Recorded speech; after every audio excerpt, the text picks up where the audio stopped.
Okay, so once you've decided that your icon is all done, it's time to export it in a format that we can use to look at it as a class. So here I've hidden the grid, and then I'm going to zoom out a little bit, and more likely than not, your icon is just positioned at some random point on what looks like a full sheet of paper.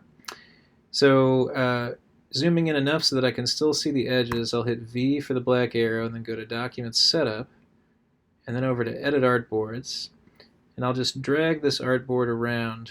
The artboard just is sort of the describes the visual boundaries of the piece, even though things can happen outside the artboard.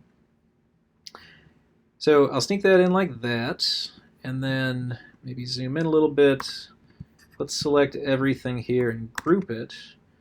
And then up here at the top of the screen, I can hit both the horizontal and vertical alignments just to make sure that it's sitting nicely in that little rectangle. If you want, you can put some background color in there. It's up to you. If you were to do that, you would take a rectangle and fill it with, say, a color that plays against the work nicely. And then I would fill that in like so. V, right-click, arrange, and send to back. And then that's kind of nice. That makes that pop a little bit. Okay, so to prepare this for to export and to turn in for credit, first you want to save the file save as an Adobe Illustrator document.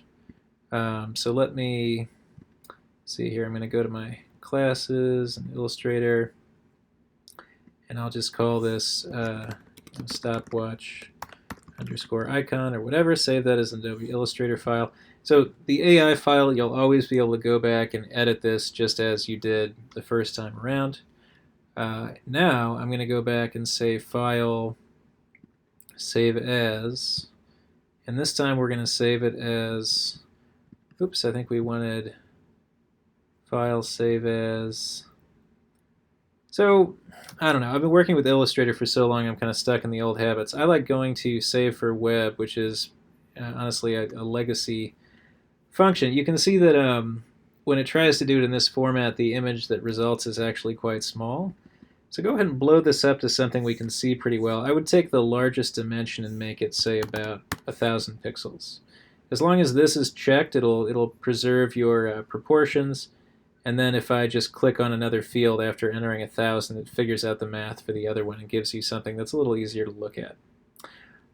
So once I've done that, you can select the name of the compression scheme you want to use. If it's all flat colors, PNGs are pretty good. They also support transparency. If you ever get into photographic stuff, JPEG is better, but I would go with PNG 24. So you're going to save this as stopwatch icon.png. Probably want to put your name in there or something to differentiate it.